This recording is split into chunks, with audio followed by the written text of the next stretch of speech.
writers, agents, and publishers, for the first time since the Gutenberg Press, find themselves lost in a maze of mystery as technology alters the shape of the publishing industry. Searching for Answers is a group of writers throwing pop culture, writing, and publishing into a crucible of clarity, passion, and humor. This group is the Write Pack.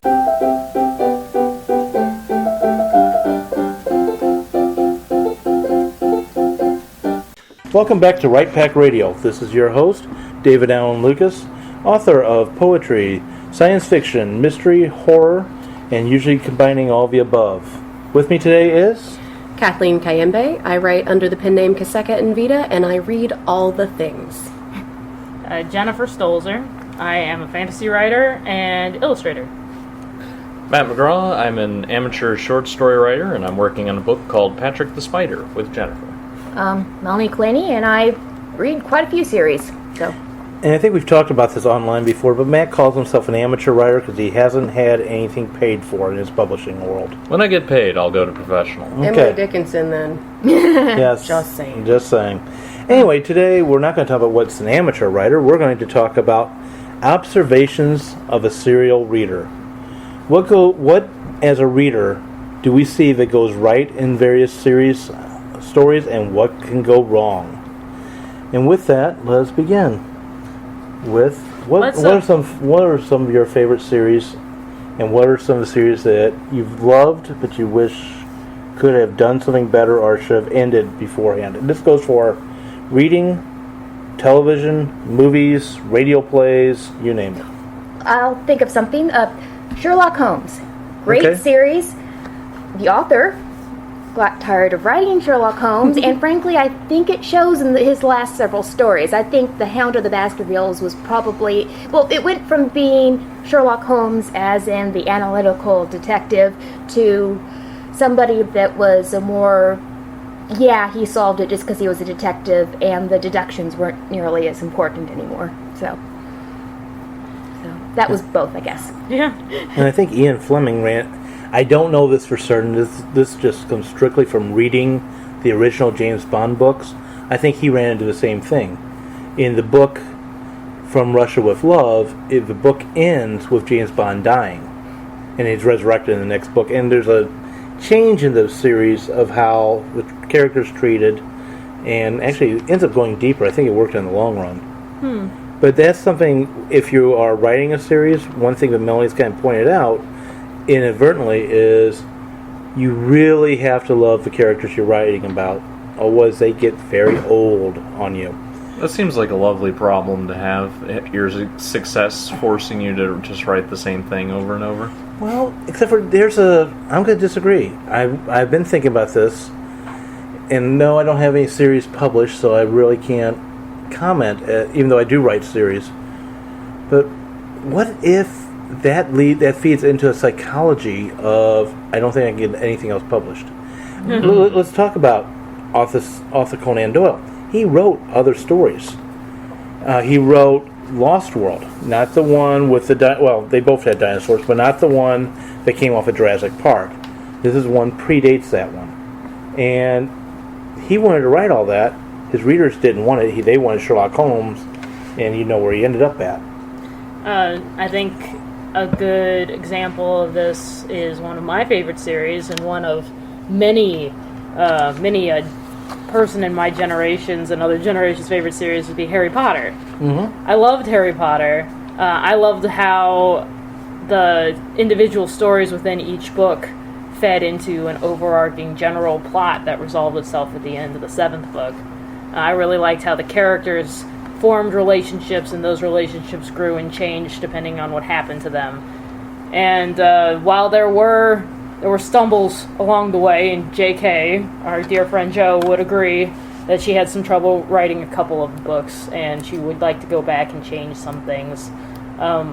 She's also a good example of someone who's tried to write something outside of Harry Potter and was dragged back in, because Harry Potter was her bread and butter, and that's what people wanted to see from her because they were so used to it. Very much so. She wrote a mystery. I don't know how well.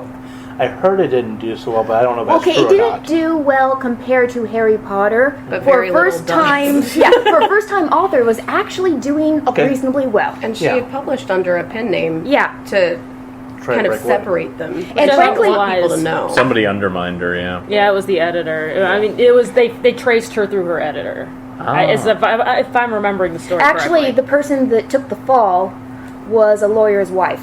Oh, But I don't know if that was the convenient scapegoat Yeah. or if that was true. Speaking But, of scapegoats and truths, though, I wanted to know if there are things you guys particularly love in series, love to see or not to see. I was going to call them what are your series kinks, but then I was like, people might not respond to that so well. But yeah, what do you especially love seeing and what do you especially not? Here we go. I've got 2 series I can toss out there. All right.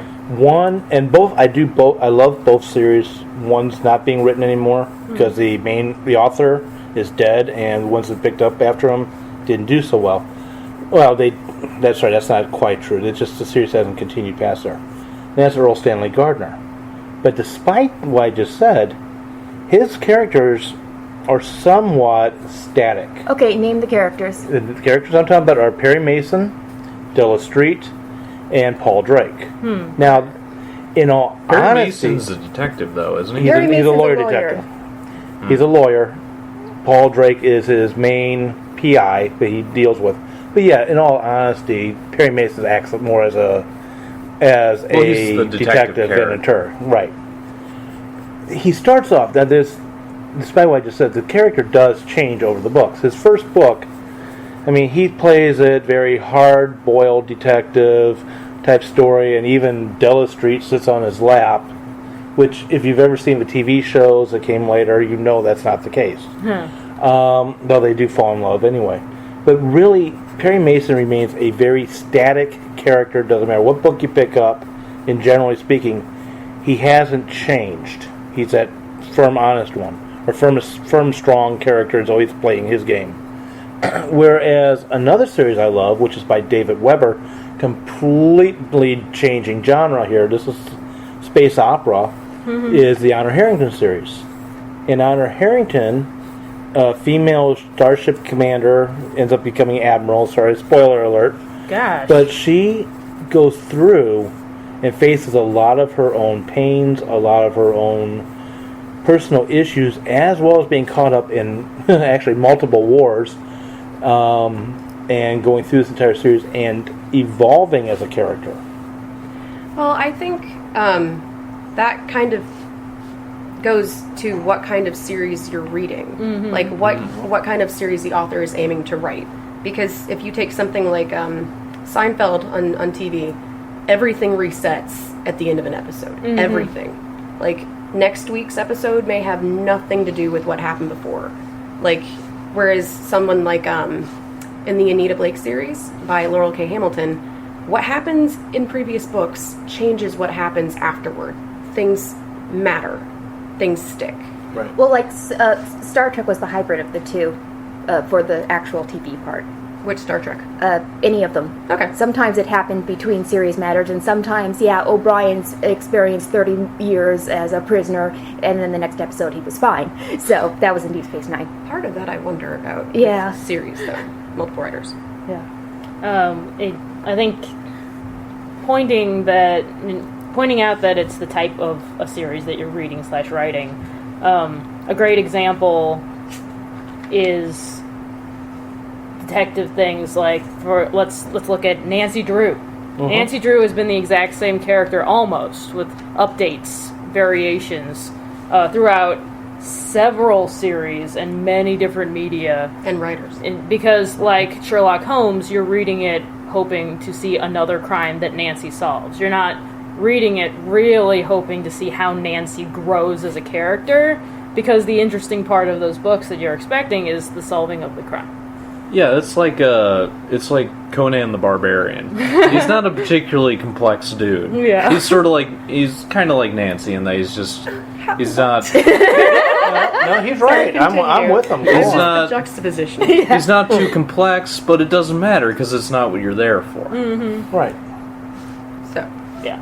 Why are you reading the series you're reading? Yeah, so Because I want to slay demons and find women in You want to chainmail be bikinis. Conan the Barbarian. So an Okay. example of a currently published, the Numbers series, Janet Ivanovich, the Stephanie Plum series. That's an example that is more like the characters are static, but they do change a little bit. For instance, in the course of the Stephanie Plum series, the main character is actually pretty much the same, but there are some changes. For instance, her sister has gone from being divorced to having a third child and being remarried. Stephanie herself hasn't really changed all that much, but this is getting a problem because there are changes, so it's not completely static. So we're wondering, okay, why isn't she and her boyfriend from the first book, married yet? On this topic, and you may have something, Jennifer, so I'm going to turn this over to you. I'm going to go ask this question, and then I'm going to let you go. Is it dangerous to a writer and as a reader to have a lot of character change between books in a series, or is it better to have it as static? Well, I don't know if you're on better or worse is hard to determine because every project is its own dragon to slay. You got to wrestle with that lion in the dark, and whatever comes out, comes out. I think, well, the point I was kind of trying to make is kind of escaped me at the moment. But the question was, what's better or worse? That's a value judgment. It's a value judgment, but also it plays into a Hollywoodish idea, which is how do you make a sequel?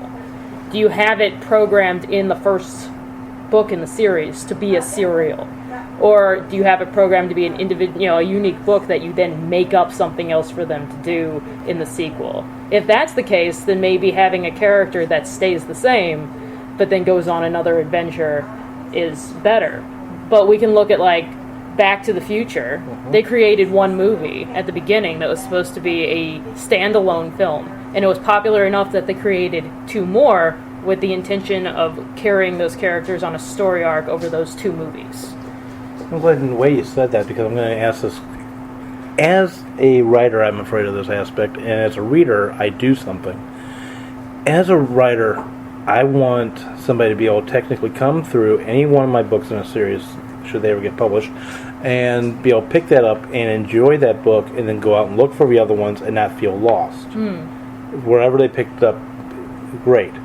But handling that is also difficult. I know as a reader, if there's a book in a series I picked up, I found out afterwards it's a series, and I'm really in love with it, I will go back and I will try to read a series from the beginning onward. And sometimes you can't do that. Sometimes those books are out of print, or you just can't find them anymore. That's actually how I came across the Anita Blake series. I think it was like the third book was available at the library, and I read it, and I was like, I have to know everything. So then I went back to the beginning and kept going. Those are, Holly Lyle has a course called How to Write a Series online. And I think that would be the linked standalones, or it's probably close to that, because in general they make sense. Well, okay, there's two ways I would say to do. I think most series, I think it's best if you can understand the book. But some, it's like, okay, you're missing a lot, even though if the basic plot makes sense, you're missing a lot if you haven't read the books before it. And others, you're barely missing anything. But there's a difference between linked standalone and sort of like interlinked. So like you're getting the main plot, but you're not getting the overarching arc, because you're not seeing how things are changing or developing from book to book unless you get the entire series. True.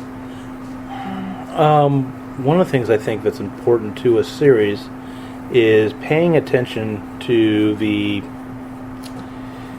how do I put this, paying attention to the universe in the sense of not changing something. And of course, we've talked about having series Bibles, and that helps. The series, there's various authors out there who write a series, and sometimes you do throwaway lines, or you do a throwaway comment in one book, and then you end up writing something. Okay, perfect example. This did not make it into the final version. I was trying to avoid writers, but I'm going to talk about one of my favorite writers, which is Angie Fox.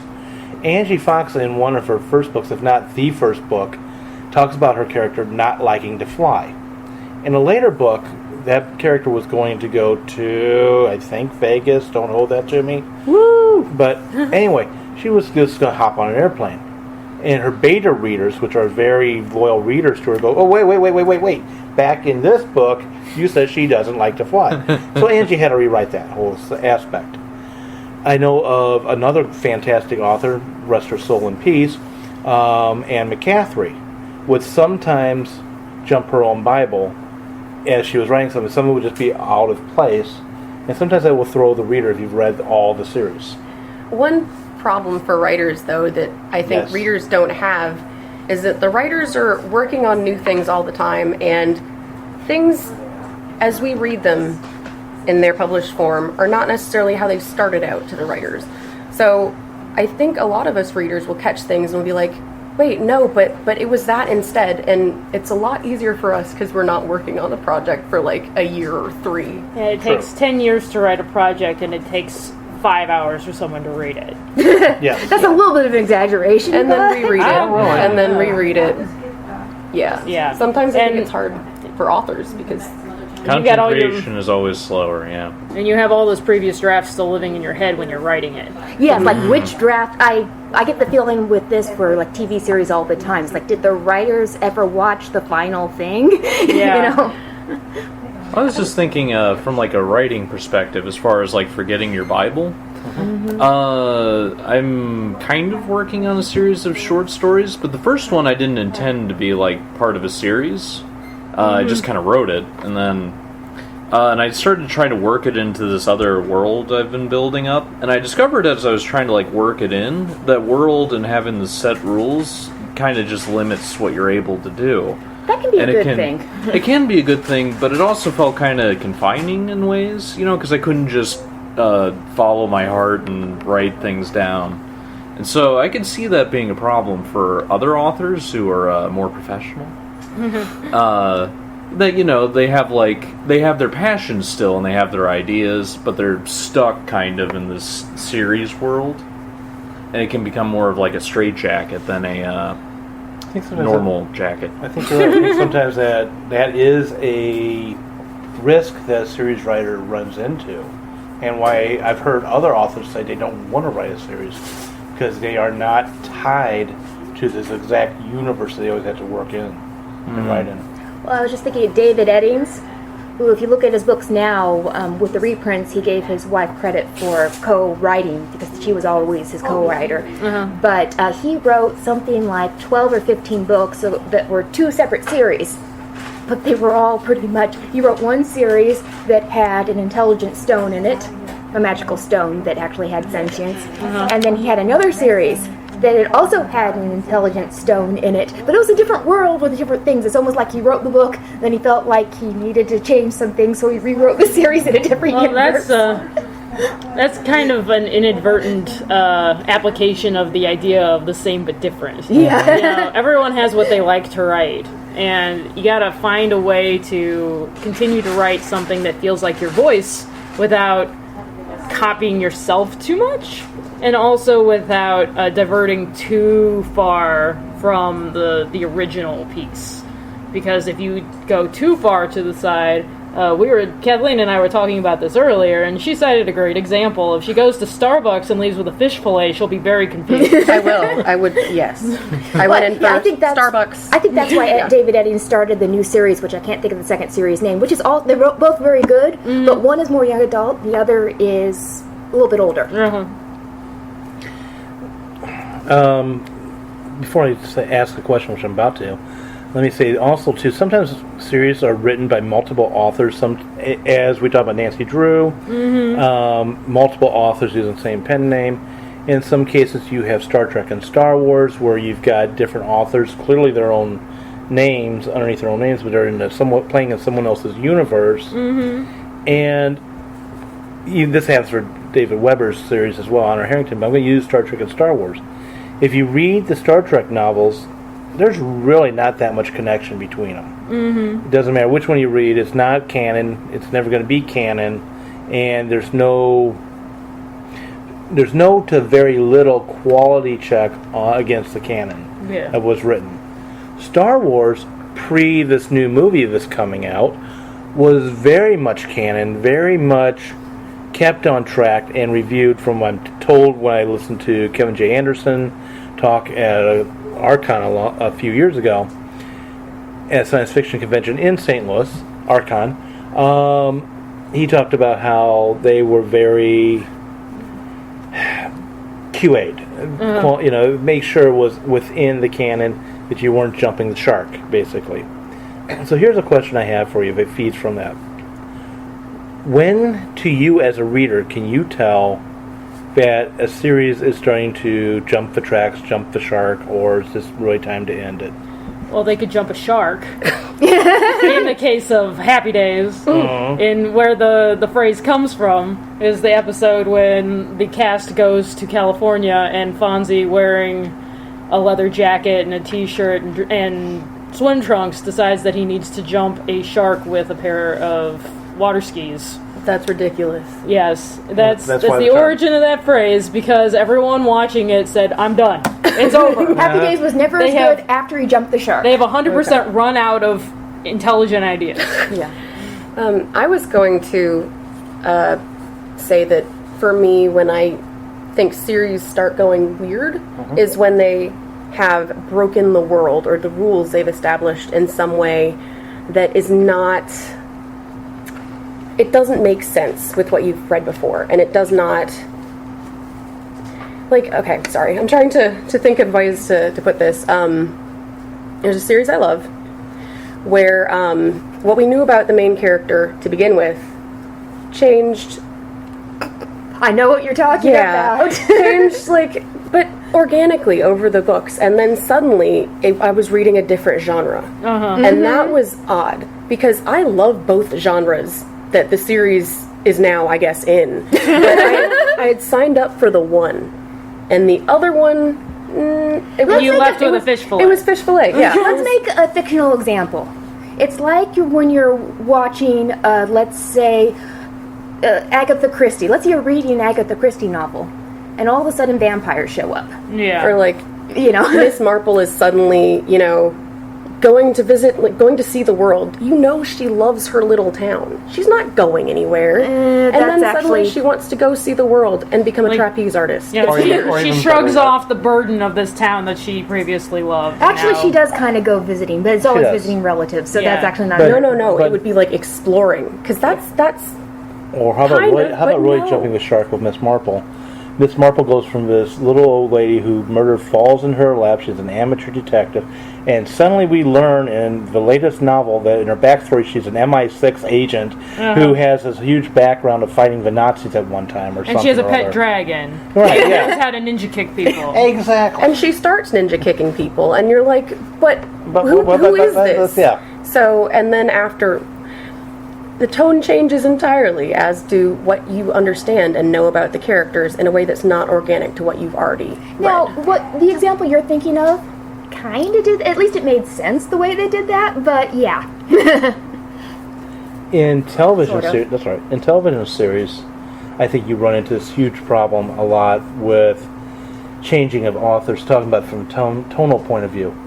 Sometimes series will not kill off, but they will fire or get rid of their original writers and bring in someone new who may or may not have seen the series, seen what's going on, and anytime you get a couple of different creative people together, you're going to change it. There's no author that doesn't want to change something in someone else's work if they started to work on it. I'm going to mention a series that really went down the tubes when it happened, was Gene Roddenberry's Andromeda.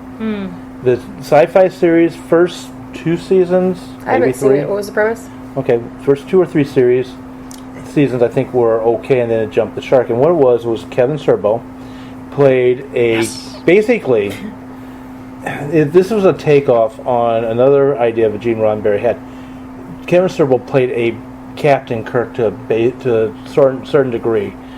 The Federation and this Empire is close enough to call it the same. But what happens is that I'm going to use Star Trek terms just to make this easy. Go Federation is betrayed by the Supermen. There's actually an Homo Invictus subrace of humanity. Is it an eighth man or whatever? No, it's basically Nietzscheans. Nietzscheans. They're Nietzscheans. They are genetically created to be Supermen. Their philosophy is Ayn Rand, Nietzsche, Mao Tzu, or Sun Tzu, and all this other stuff. And they are in all intents. Can I just simplify this for you? Yeah, let me. Okay. I'm sorry. Anyway, I got asked that question. I went off on a tangent. I'm sorry. But anyway, so they get betrayed. He ends up being on the edge of a black hole. Several hundred years pass. He gets pulled out of the black hole area, and now his Federation has fallen, and he's determined to rebuild it. Well, for the first 3 seasons, these characters are all working in such and such a way, but then a lot of those writers are fired, and it becomes the Kevin Sorbo show instead of The show it was. And certain characters in it start Left. behaving crazy, so they could be. I mean, their characters just so do not behave how their characters would behave. Right. It made no sense. So what was it that you have a reviewer, Jennifer, that you like watching on YouTube who goes over series and movies? What was it he said about the second season of Oh, you're talking about yourmoviesucks.org. Yes. Which is it's good deconstructive criticism Yeah. for the most part, with a lot of swearing. And sometimes he throws up on himself. Oh my. But his name is Adam, and yes, He doesn't actually really projectile vomit on himself, just told me it's a joke. yes, he does. So Okay. people who have that Read with phobia caution. beware is why I bring it up. But about the crazy characters, please explain. What specifically? All of season 2. Oh, of Of Walking what? Dead? Oh. Yeah. Yeah, there was The Walking Dead is an interesting case because For someone that doesn't know, would you please describe what The Walking Dead is? Zombie apocalypse. the zombie apocalypse based on a comic book It's pretty straightforward, yeah. It's produced by AMC. But between seasons 1 and 2, they had pretty much an entire staff switch. You know, they replaced the director, the writing staff, pretty much everyone. The people who remained were the actors, and the characters that were put forward by Frank Darabont were then dramatically altered to suit the new plot and the new writing staff. People didn't really know what to do with these guys because they didn't have the previous vision of where they were headed. Instead, they took the meat they had and then they just kind of beat it to a pulp until it could fit into the mold they wanted it to. Ladies I'm have trying- hysteria issues, apparently. I'm sorry, I'm holding back the laughter at some of It's the so puns. convenient to have female characters. And They kids. can be irrational for no reason. And kids. How convenient to have children in your script. They can be they don't need justification. They're just a kid. Put That's that woman a- away. She's hysterical. Yeah, that's Clearly. yourmoviesucks.org. Very good points that they She made. must be that on her period. The main characters behave in completely illogical ways, specifically to do the business of the plot. They Yeah. break the characters or the world, the rules. And I can't think of who said this, but this goes towards, I don't care if it's a single book, single story, movie, television series, book series, whatever. Don't treat your reader as less intelligent than you. Mm-hmm. And because there are ramifications that you will not enjoy.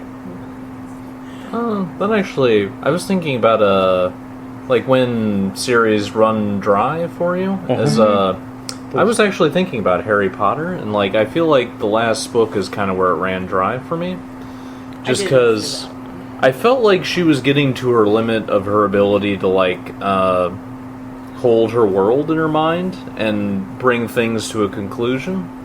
So it ended up being kind of just a letdown, really. It was like it wasn't as well put together as I thought it should have been. And to be honest with you, I'm going to go with you next. I just want to say something that feeds right to this. I think that's a fantastic part of when a series runs dry is when you're ending the series. Have that be the ending if you're going to have it anywhere. And another author, Charlene Harris, who has written the Sookie Stackhouse series, True Blood TV True show. Blood TV show based on it. She was asked at 2011's BoucherCon, and I'm sure she was asked at other ones as well, but at BoucherCon, why she was ending the series. And this woman is a very experienced author, and she realized it, she knows her stuff, and she said very simply, the characters have nothing more to say. When the characters have nothing more to say, I think, is when you should end the series. Otherwise, it's going to go stale. It's going to go old. It's going to jump sharks. It's going to jump sharks and run dry. That was a question I had about series authors basically being kind of not pigeonholed, I guess. In a sense, by their readers, they are. But, like, at what point do you turn to the publisher and say, really, no, I'm done. The characters have spoken, and I want to write other things. And what do you do when your fans try and kill you? Cough, cough. George R. R. Martin fans, be nice. Yeah. And along with that, I think there's also another subcategory question. I want your question answered. I'm going to put on a subcategory I'd like to also answer.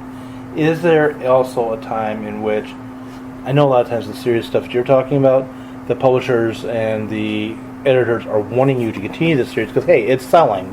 Mm-hmm. It's selling, and you feel like it's time to go on. But let me reverse that. What about the authors that continue to write a series, even though the editors are publishers saying, hey, your sales are dropping off, your fans are getting a little tired of this? Is there also a psychological aspect to the reader, or to the writer, that is, I don't think I can write anything but this one. I've kind of caught myself into this pigeonhole. I think both of these questions come back to the same thing, which is the idea. And kind of just knowing as an author, like every story starts off as just an idea. And then as a writer, you need to like kind of explore how far it's going to go.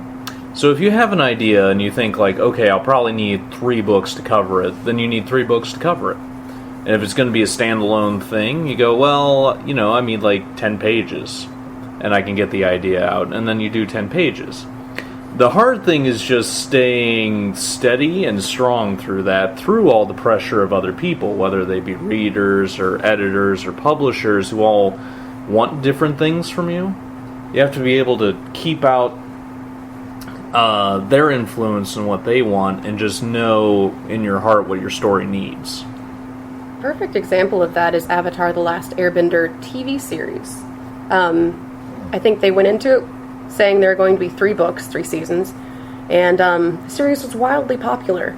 But it was wildly popular because they stuck to their guns and they kept the series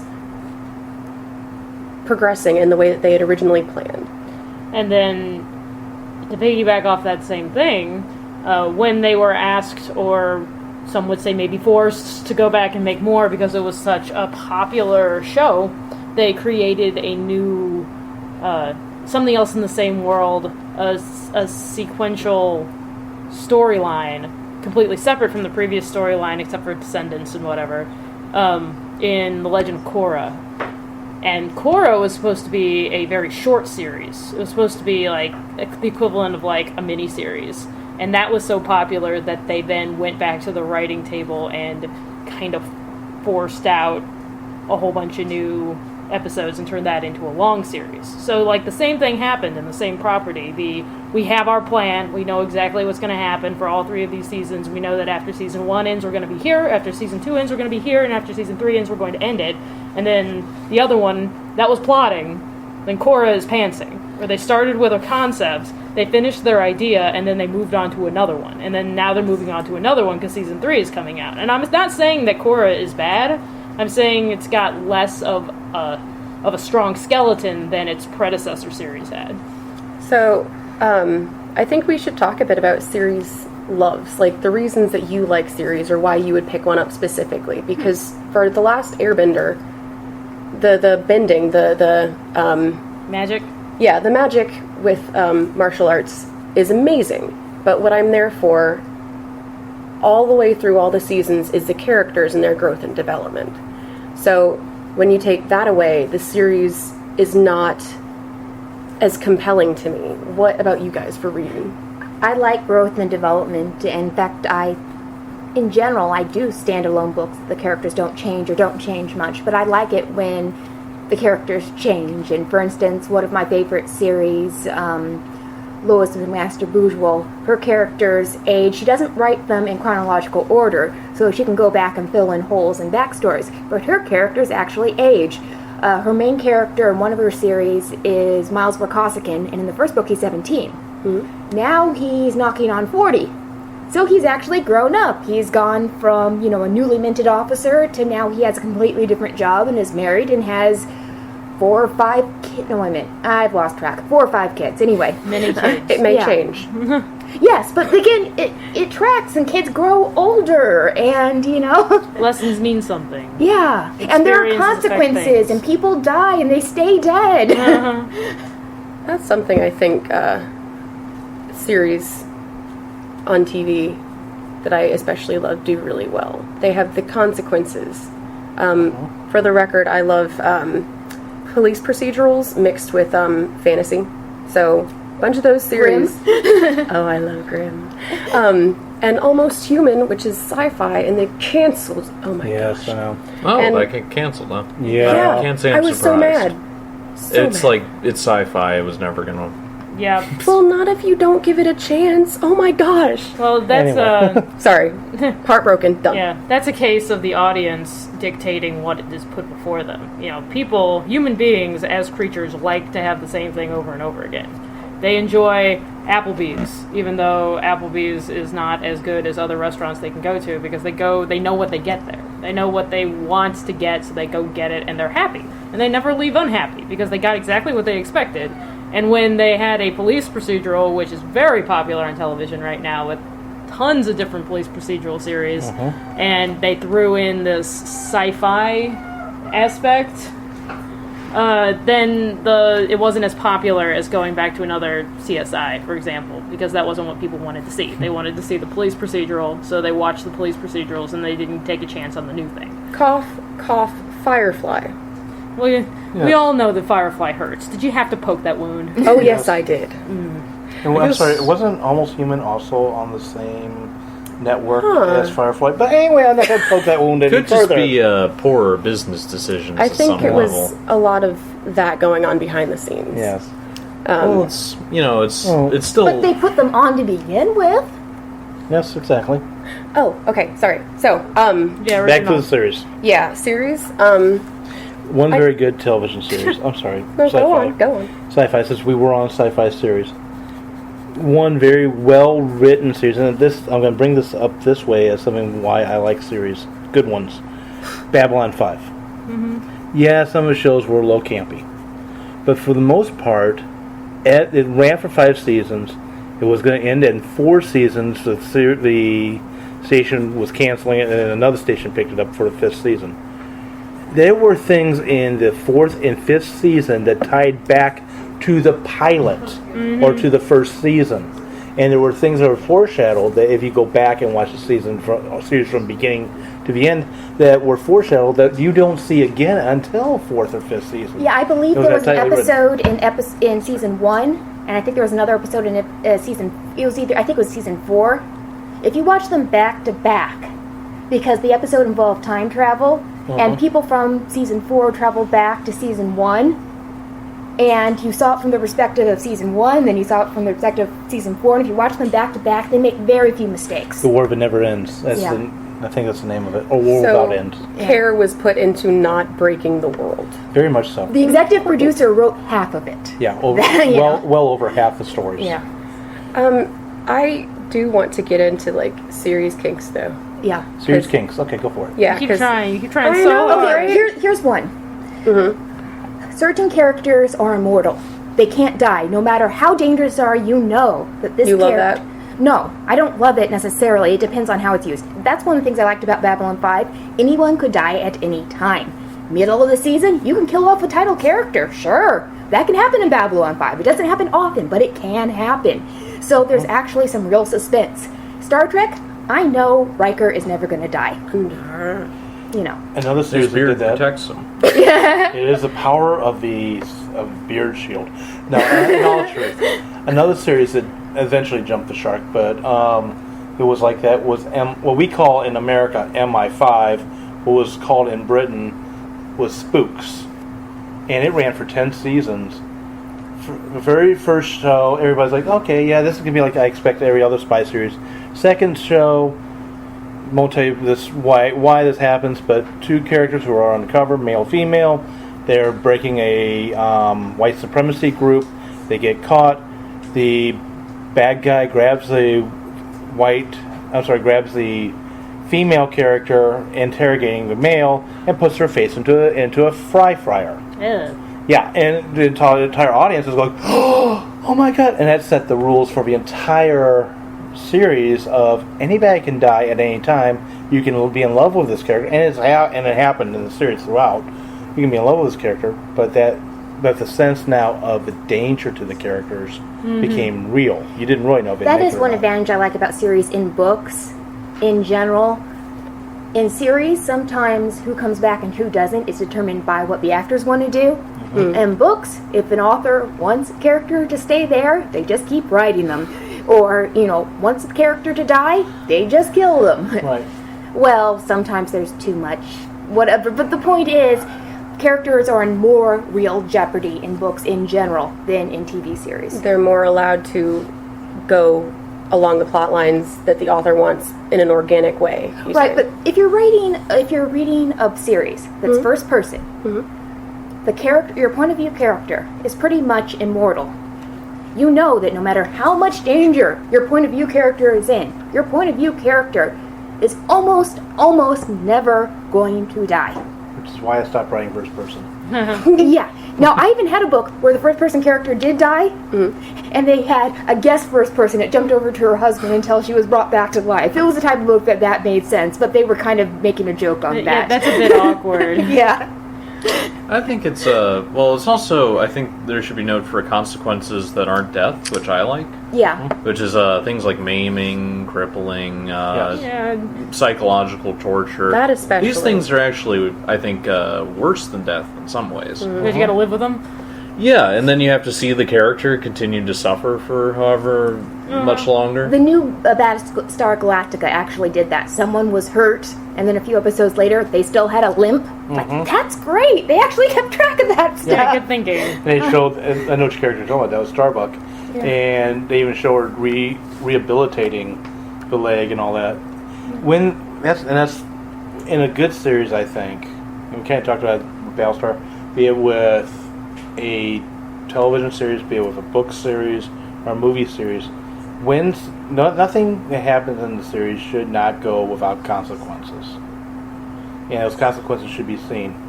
You talked about Star Trek Next Generation, O'Brien. I'm going to talk about Picard when he was tortured by the Cardassians, not even mentioning the Borg. Mm-hmm. It's like, okay, this happened, and now the next one, hey, I'm ready to go off and do whatever. There wasn't that much consequences. I think that goes back to the rules you set initially, like in the first book, first episode, first movie, whatever, first comic of your series. Like, you establish whether or not people are going to die, who you love, who you expect initially to see every book. Game of Thrones. People can die. You find out how big the world is. You find out whether things have consequences that will stick, that will stay beyond that book or movie or whatever and go into the next one and be dealt with. And something like the Boxcar Children. No consequences. Series. Yeah, it's a series for kids. It's not meant to traumatize them. So certain things that happen in one book should not necessarily go affecting the others. I disagree with the Boxcar Children's choices there, but well, okay. I like that Nancy kind of thing Drew. too, though. Yeah, Nancy Drew. If she dies in one book, no, that's not going to happen. Nancy Drew's not going to die. No, but let's say she gets shot in the leg. Okay, if she gets shot in the leg, she is still fine the next book, and there is not a scar because it never happened. Yeah, if in children's fare, if you put a bandage on their head, they'll be fine in the morning. It doesn't matter what happened to them. They drown, put a bandage on their head, and they'll be fine in the morning. Rub some dust on it. You can make a wonderful, kind of inversion of that, where you have, horrible, limb chopped off and, terrible sucking wounds, and then they put a Band-Aid over and it's fine the next day. Is this another book in the not for books children that you guys series? are writing? Patrick the That Spider. could be a psychological the child. horror. Patrick has received already in the image in the pages that I have drawn. Patrick has already received deep physical scarring wounds that will not be present in the next book. I'm pretty sure. We might not do that, Yeah. But So, I mean, I like serial things like that though, where there's where You like the big red reset button? the Applebee's. uh-huh. I kind of enjoy There's a time that. and a place for Applebee's. I'm not going to say I don't. Like, one of my favorite things... Well, in metaphor, there's no Yeah. actual time and place for Applebee's. Yeah, I know. Oh my god. Only on trivia night, and only if they're giving you half-price appetizers. Wow. Um, So you got I hope McDonald's. no So- one at Applebee's is listening to this. You guys, oh my My- My god. mom likes Applebee's, particularly. much of America loves Applebee's. Yeah. But that's... Yeah, I'm using Applebee's as a metaphor here. We all know this. My series kink I was going to bring up it's very much also my book kink and my writing kink, in that I love to write characters and I love to write interpersonal relationships. So when I'm reading a series, now I read so many Boxcar Children books as a child. They're still in a huge cereal box in my basement. One of those twofers that was square and fit books perfect, and it was like Legos. But I had, a huge chunk of them, and I read those just voraciously. But would that hold my interest nowadays? Maybe not. Nowadays, I come back to a series because I love the characters in them, and I want to see their relationships grow. Specifically, when you introduce two characters that have such a strong, familial relationship that you know that they would take a bullet for each other, that's what's going to keep me reading, because I want to see them worry about each other all the time, because that makes me sick and happy inside. I was gonna say now, and I'm like, yeah, I like to see the characters develop. I want the characters to come back and all that. But I think another thing that will draw in a series, depending on what you're reading, is the universe the series is taking place in. Mm-hmm. And the universe is a character in and of itself, in my opinion. And sometimes people just want to read a book in a series because they want to relive being in that universe. I read fan fiction for that. Yeah, I really like the universe, and the characters, especially the secondary or the bit characters, are part, in my opinion, of that universe. And that's what you miss by reading, I think, a series book out of order. You can get the main plot, but the universe is what you get more of from When the reading it all. universe is the strength in the series, that's when you can write a book series like the Discworld. Sharon Shin or Discworld. Those kind of things. You're writing for the world, so you can take the story to different portions of that world and tell stories about different characters within that world, but the fact that it's in the same universe keeps the tone consistent and makes it into a series. But would Terry Brooks' Shannara series fall into that category? I don't know much about that. It's been a while I think since I've read it. It's been a long time since I've read it, but I think so. Okay. Okay, It's been a long time. Jen, you mentioned I thought it was tone. Shannara, but whatever. I would really like to talk about the Alien movie series because I can I think it's a talk perfect about the illustration. Alien series? Actually, yes, I wanted you to do I'm that. such a gusher for the Alien franchise. If you can't tell by just the voice alone, Jen's face just lit up all kinds of like, oh, I was just giving a surprise birthday gift. She looks didn't like a know. fairy tale princess right now. You just see her expression. All right, so Alien. What were you wanting to bring up? You Tone, started this. tone. You opened this can of worms. Can of awesome. Okay, so I love the character development in Alien. 2 Aliens, the sequel. The third movie it broke all the things. And it's generally considered that way by a majority of the fan base as well. And why would that be? Well, it's because the Alien franchise, both to its benefit and its detriment, each movie is tackled by a different director. So the different directors can take and leave what the previous director presented them with at their own discretion. So the first movie was shot in order to be a horror film, a suspense film in space. And that was a brand new idea, and it was very popular. Premise? Explain. They're truckers. They're truckers in space, and a monster attacks, and they have I to thought find they a were way. miners. No, they're truckers. Okay. Truckers. A monster attacks, and they have to find a way to save themselves, or their ship, or just themselves from this monster that picks them off one by one. And they don't have the equipment necessary to defend themselves because they aren't a warship. They're a bunch of truckers being paid for a shipment. And the character we're following for the most part? Ripley. Ripley is a fantastic character, and she's generally consistent until the third one, like you mentioned. In the third one, they take some jumps with her to turn her into something else, and that sort of breaks it, since she's the spine that holds all these different plots together. There's the alien. After the first movie, when we find out what the alien is capable of, he's not as scary anymore. Which brings us to the second film. James Cameron decides that he's going to turn the Alien franchise instead into an action movie. It's more of a monster versus heavily armed squad of mercenary soldiers, and they mow down the aliens with their chain guns like crazy, because the tone they were setting there is more of action adventure and less suspense and fear. And for that reason, lots of people like the first movie better than the second one. I particularly like the second movie better than the first one because I like a lighthearted tone. And while there was a lot at stake, and there was quite a bit of blood and death and pain in that movie, I knew, because the tone had said, that it was going to be an adventure, and that we were going to find a way to survive, and it wasn't going to end with, everyone face down dead, which was kind of what the third movie had. Sarcastic comment real fast. Lighthearted, lots of blood, guts, and death. Okay, moving on. I was going to say that I like how they bridged the first Alien film with the second. Mm-hmm. I feel like they made a transition that worked, that was believable. Why would this woman who has survived these insanely terrifying, deadly creatures ever go back anywhere near them? They give her a reason. Yes. That's credit to James Cameron. Mm-hmm. Thinking inside the sandbox that he had to play in. And then Ripley also, in the first film, she was not a big fan of violence, right? No, she didn't. Well, Sigourney Weaver hated guns, specifically. And it took a little bit of bribing to get her to hold a gun for the second movie. But they used that in her character in the second movie. It wasn't just for herself. She went into the belly of the beast, so to speak, kind of. That was in the fourth to protect movie. Someone else. Yeah. So, her protective instincts are kind of what drove her to go back in the first place. And they drove her to do things that she did not think she, as a person, would ever do. And I think that worked brilliantly. And then the third movie happened. Well, I think in the third and perhaps fourth especially, the problem was that James Cameron, he submitted to the box that he had. He was like, okay, this is what's been established. I'm just going to work with what I've got, and I would really love to do this, but I just can't because it doesn't make sense.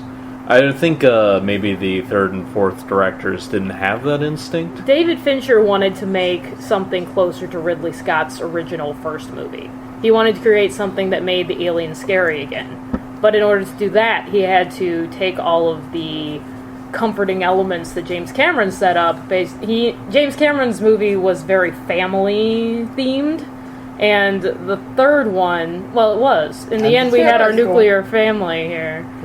Who were all alive in the ship, thank you. Spoiler alert. Jennifer was responding to the facial expression I was making. Go ahead.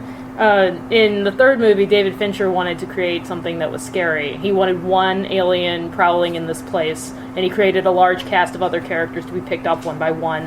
And Ripley put her in a place where she didn't quite feel like the Ripley that we left in the second one, and he kind of ignored I'm not going to say ignored. He did incorporate it. He acknowledged the fact that she had a mother bond with Newt. He acknowledged it, but it wasn't where he wanted to go. He didn't want her to have a mother bond. He wanted her to be this strong woman who was terrified from the situation she was in. They kind of shoved her into a box that the audience wasn't expecting to find her in. What I disliked about just the beginning is that it did not transition well. Everyone's dead at the beginning. Yeah, they just murder everybody outright off camera. I didn't like them. I don't want to use them. Off, dead. Yeah, really? That's what it was. Contradicted things. They just got rid of him because they didn't want him in the story. Yeah. And he kind of invented a plot convenience in order to create the conflict. The conflict of the third one is that Ripley herself now has an alien growing inside her, which was her chief fear in the second movie. In the third movie, she lives with it pretty well, which is strange. But how did she get impregnated by a facehugger? Well, there just happened to be a queen facehugger on the ship when they left. Just happened to. And it just happened to survive them leaving. It just happened to be wandering around and sneak into her pod and impregnate her, While and then killing it was everyone else. and then it was just lucky that she survived and landed in a place where it could, then roam free and possibly be create a new brood of these monsters. I feel like it would be a good movie had it not been part of that series. It's a good. There are different. When you're part of a series, when a book is part of a series, a film is part of a series, the Marvel universe, Marvel Cinematic Universe, part of a series, like, you have to stick to the rules you created. And I think the Marvel Cinematic Universe is doing that pretty well. Mm-hmm. And comic books on the whole, like, so much changes. You just wait until the movies, their whole movie system gets further along, and then the madness will be exposed to everyone. Be great fun. This applies to another franchise that I love dearly, the Silent Hill franchise, which is a video game franchise. I'm not talking about the movies. The video game franchise, this happens often where you say it was a pretty good game, but not a good Silent Hill game. Because all these different game runners are creating something with the same label on it so they can get the repeat gamer attention, because gamers who liked the first Silent Hill are like another Silent Hill game, as opposed to if they'd put out the Silent Hill game and called it Quiet Valley, they wouldn't pick it up because they don't know anything about Quiet Valley, but they know a lot about Silent Hill. Isn't that an Animal Farm game? So it sounds like a brand recognition, the desire for brand recognition. Guys in suits. Then complicates one's affection for a series when that brand recognition does not fit the actual series that they're trying to say. It's a mild betrayal. Yeah, it's a real shame that. when you have to create a qualifier for something that you love. Well, and I think also, too, that's why some authors will write under pen names. Yes. To get away from it. Like I mentioned Earl Stanley Gardner before, he wrote also under A.A. Fair and some other pen names, and if you look at the different books, each pen name has its own different expectation of writers. Charles DeLint does that. Okay. And actually, the romance writer, Nora Roberts, does that, and she actually does that to keep from betraying her audience. If she's writing something slightly different, she uses a pen name and publishes says, Nora Roberts, writing as, and then whoever it is. One genre we haven't jumped into, we have talked about television. So in a way we've touched on it, but really not. And that is the forever long-running soap opera. I was thinking Or even about soap opera like styles, yeah. or erotica.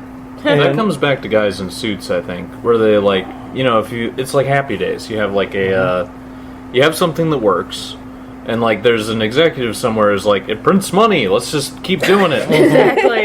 Applesauce, the writers- whatever you saw them last Yeah, time. you called them applesauce. The applesauce farmers. The applesauce guys are like, let's just keep doing it, and the writers like, they want to get paid because they never get paid. So Yeah. they just keep pounding it out until all the ideas are gone, and then it dies an ugly death, rather than Well, having they just bring back characters and all that stuff. yeah. And look at different plot lines. But that's also one which they are very reliant on some type of Bible that's in the background to know what's going on, because a lot of times that's going straight from being written to being filmed, produced, and out.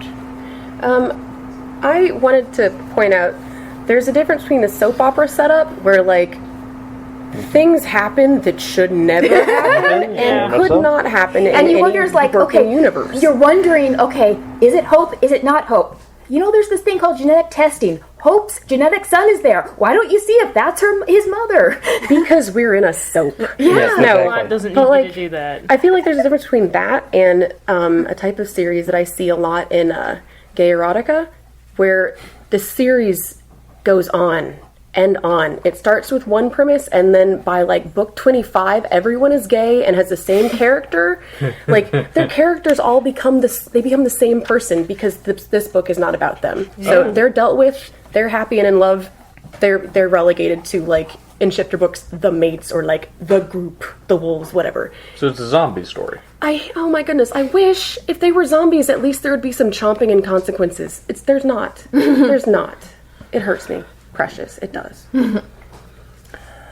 Okay, we've only got a couple moments here left in this episode. Is there any final thoughts on what makes the series good or bad? I would actually like to just point out that I waited until just then to to do that rant because I needed to keep it short. I appreciate that. You're welcome, everyone. A good series, I'm going to say a soap opera series to watch, if you can get your hands on the DVDs, is the old Dark Shadows. I don't mean Johnny Depp. So the one Johnny Depp watched as a kid. And you can see a lot of the frustrations and eventually, shall we call it, reliance on tropes to get the story Tropes going. and archetypes. Yep. I actually think that would be my capstone, is keep it short for series. That's Not necessarily. I think You so. need to write until you run out of ideas and then stop.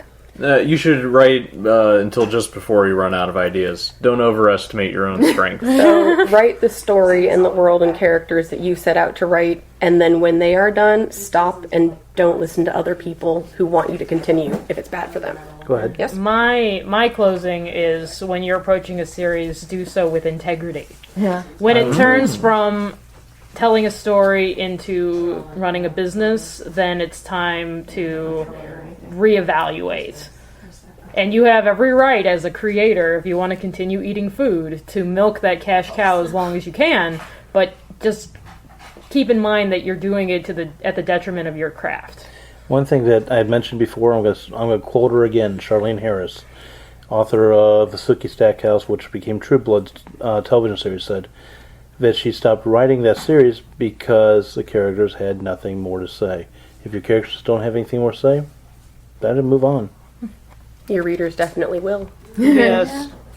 And on that, thank you everybody for listening to Right Pack Radio, and tune in next week. You can find us also on Facebook, Twitter, and of course Blog Talk Radio. And now we have nothing more to say. Theme songs for Right Pack Radio were written and performed by Meredith Tate. All copyrights remain with her. Right Pack Radio would like to thank STL Books for allowing us to record in their office. STL Books is a online bookstore specializing in new and used high-quality literature, children's books, and books written by or about St. Louis. Please visit them online at www.stlbooks.com or find their store on the Amazon.com website.